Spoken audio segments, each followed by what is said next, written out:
Hey Tim, hey everyone else, welcome back to For Running Shoes. I did something new in terms of running this week, which I'll talk about in just a moment, but first I just wanted to give a quick overview of my week. So I had a good week. This was medium week, so I ran 26 kilometers in total. I'm still building on my mileage after some injury last year, just building back to kind of running 40 or 50 kilometers a week, but we're still a few months away from that. So building slowly in 3-week cycles. I had an easy week last week, then I had this week a medium week, and the next week will be a harder week, and we'll continue to add distance over that time, with the third week, the easy week, being a shorter week to manage my body. So this was medium week, feeling great.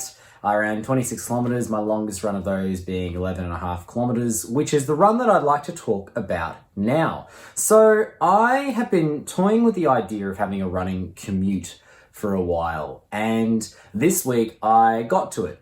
I'm going to talk about the preparation that I did beforehand, which was minimal, and my thoughts about it going forward. So I've been thinking about this for a little while, but this week my car was in the shop, so I needed to find another way to get to and from work, and I'm able to get lifts, and there's public transport, but I managed this time to get a lift there, and then I decided to try having a run commute home. So there's a few things that I needed to work out before I could do this, and so I did. The first was working out the approximate distance. This is not running a trail where the distance is very easily marked out. This is running from a position to another position, largely along roads, but not entirely. So I did run along footpaths pretty well the whole way. There were some points where there was no footpath, which wasn't ideal, but that's the situation. So running safely there was my main concern. But before I ran, so I knew this was coming up, so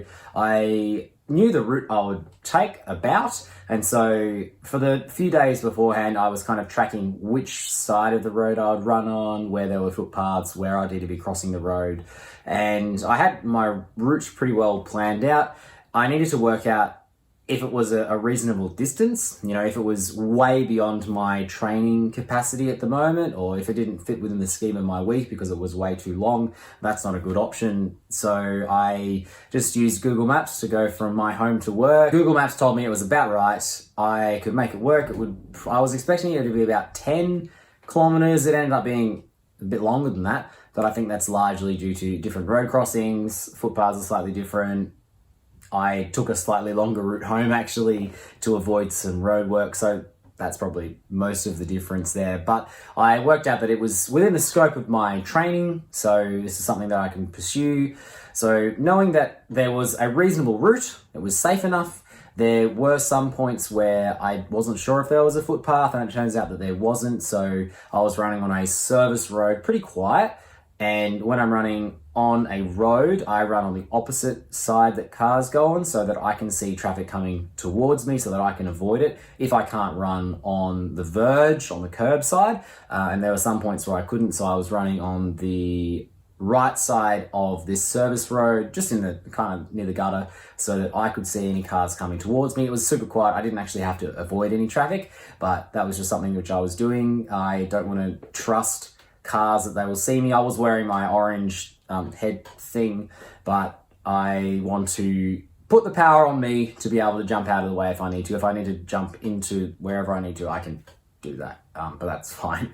So I had a route and I knew it was reasonable. The next part was just making sure that I had the gear. So I have a running bag, which I put running things in. So I essentially took a full change of clothes to change into after my work day, and that was it. I left my lunchbox and computer and other change of clothes and things at work. I traveled pretty light. I did need to take a small bag, which we use for carrying things. Usually I travel pretty light. I travel with a phone and a key, but I needed to take glasses and other keys, wallet, those kinds of things. So I had a bag which strapped around my waist, and that was fine. It's kind of like a bum bag, but more of a running suited one.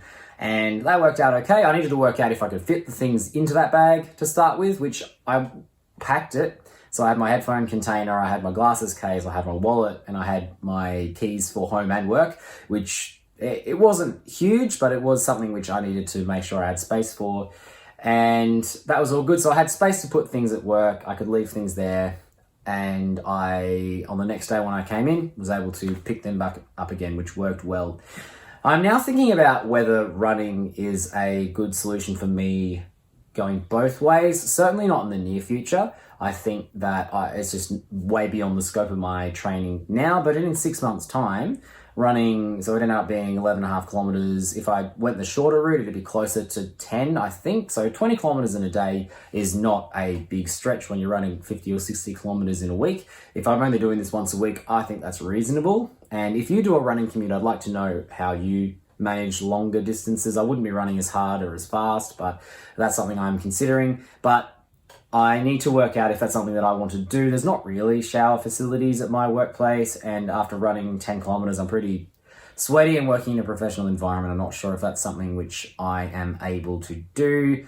That's something for me to consider. And if you do a run commute, especially when you're running to work, I'd like to know how you manage that. What's your routine when you get then to work before preparing for your day? There's lots of public transport options, so I'm thinking perhaps I will catch the bus or the train to the closest bus stop and station, walk to work, and then in the afternoon run home.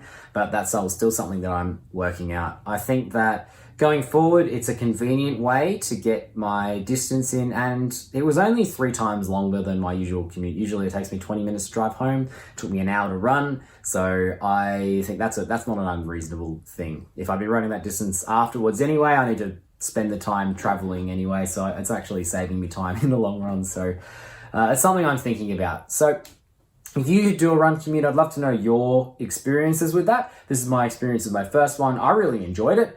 I thought it was a really nice way to end my work day before getting home, and that was just good. So that was my first experience with a run commute. Tim, I'm sorry that you found it difficult this week with your running. I know that life is very busy sometimes, and you certainly have a lot of responsibilities as a father, which I don't have. It's easy for me to fit the runs in the evening times because I'm not dealing with smaller humans to look after. But I am hoping that you can, find a way to make your running work, whether it be whatever time of day it is. I hope that you can make it work again very, very soon. Thank you for joining me for this slightly different video, a little longer than usual, as I talk about my run commute. I am thankful that you're here. If you'd like to follow Tim and my progress, both I suppose, along this journey, please consider subscribing to 4 Running Shoes. Tim will have a video out for you on Thursday, and you'll see me next Tuesday. Take care, and we'll see you soon.